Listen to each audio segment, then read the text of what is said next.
Bapak Ibu yang dikasihi oleh Tuhan Yesus Kristus, Shalom. Kembali bertemu dalam acara Sapaan Firman. Dan kali ini kita akan membahas satu tema, lebih menuruti hawa nafsu daripada menuruti Allah. Firman Tuhan diambil dari 2 Timotius 3 ayat 1-9. Tapi saya akan membacakan natsnya saja dari 2 Timotius 3 ayat 4. Demikian firman Tuhan, suka mengkhianat, tidak berpikir panjang, berlagak tahu, lebih menuruti hawa nafsu daripada menuruti Allah. Jemaat yang dikasihi oleh Kristus, melalui bacaan ini Rasul Paulus kembali mengingatkan tentang keadaan manusia pada akhir zaman. Akan terjadi kebobrokan moral yang luar biasa. Orang cenderung mementingkan dirinya sendiri. Orang kehilangan kasih baik terhadap Tuhan maupun sesama. Mungkin kita berpikir itu kan terjadi nanti, masih lama. Bukan, kita sekarang sedang hidup pada akhir zaman. Keadaan manusia yang digambarkan Rasul Paulus sedang terjadi dan akan terus terjadi. Waspadalah dan berhati-hatilah. Kita sudah masuk dalam generasi akhir zaman.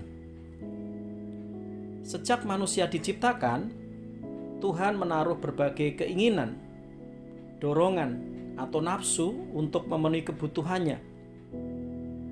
Lalu apa yang salah dengan hawa nafsu? Apa itu hawa nafsu?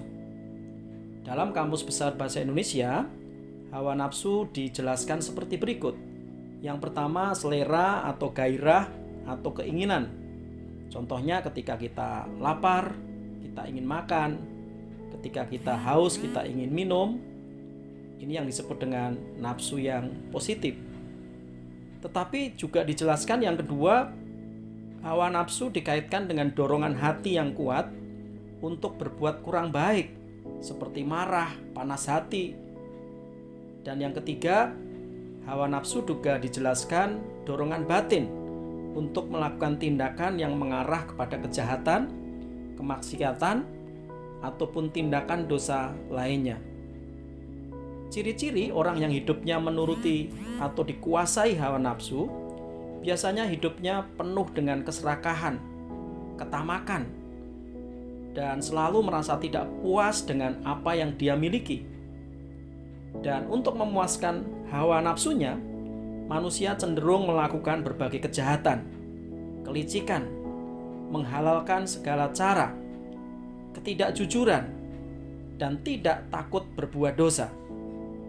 Contoh para pelaku tindak kriminal, entah itu korupsi atau kejahatan lain, semua itu didorong oleh hawa nafsu yang tidak terkendali di dalam dirinya. Jadi jelas sekali, orang yang hidupnya dikuasai hawa nafsu sudah dapat dipastikan hidupnya bertentangan dengan kehendak Allah. Kehendak Allah selalu mengarahkan hidup kita untuk hidup kudus dan untuk kemuliaan Allah. Sebaliknya, hawa nafsu selalu mengarahkan hidup kita untuk memuaskan kedagingan dan berujung pada kejatuhan manusia di dalam dosa. Sebenarnya Allah tahu bahwa kita tidak mampu melawan hawa nafsu dengan kekuatan kita sendiri. Oleh karena itu, Roh Kudus dicurahkan atas kita untuk memberikan kekuatan, mengarahkan dan menolong kita. Waktu kita menerima Yesus sebagai Tuhan dan Juru Selamat, otomatis Roh Kudus berdiam di dalam kita. Tetapi pertanyaannya, mengapa banyak orang Kristen cenderung dikuasai hawa nafsunya daripada menurut kehendak Allah?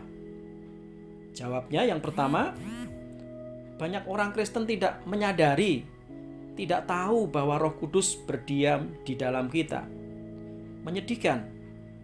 Sudah lama jadi orang Kristen, sudah lama pergi ke gereja, tetapi tidak tahu bahwa di dalam dirinya ada Roh Kudus.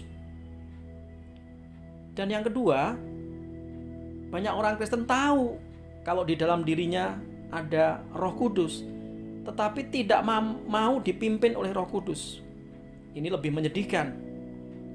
Inilah yang disebut dengan orang-orang Kristen duniawi atau orang Kristen KTP. Orang Kristen ini jumlahnya paling banyak di dalam gereja. Kasihan sekali mereka sudah bertahun-tahun pergi ke gereja, aktif melayani, rajin membaca firman Tuhan, tetapi hidupnya jauh dari Tuhan dan terus hidup di dalam dosa. Dan yang ketiga, banyak orang Kristen tidak tahu apa tujuan hidupnya. 1 Korintus 10 ayat 31 berkata, "Aku menjawab, jika engkau makan atau jika engkau minum atau jika engkau melakukan sesuatu yang lain, lakukanlah semuanya itu untuk kemuliaan Allah." Di sini jelas bahwa tujuan hidup kita adalah untuk memuliakan Allah. Dan hal ini dipertegas lagi di dalam Kolose 1 ayat 16. Karena di dalam Dialah telah diciptakan segala sesuatu yang ada di surga dan yang ada di bumi, yang kelihatan dan yang tidak kelihatan, baik singgasana maupun kerajaan, baik pemerintah maupun penguasa. Segala sesuatu diciptakan oleh Dia dan untuk Dia.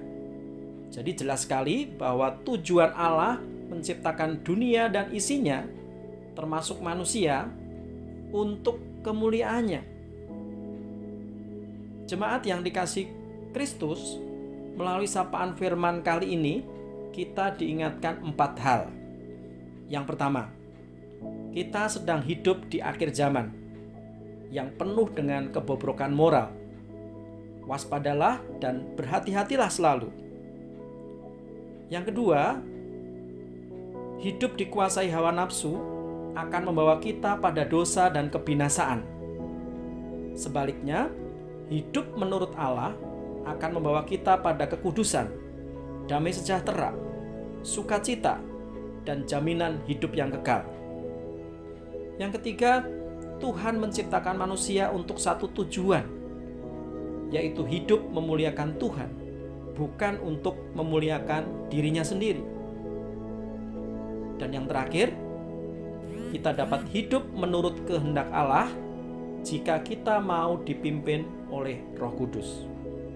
Selamat menjalani hidup menurut kehendak Allah dan bukan menurut hawa nafsu. Tuhan Yesus menolong kita. Selamat malam, Tuhan Yesus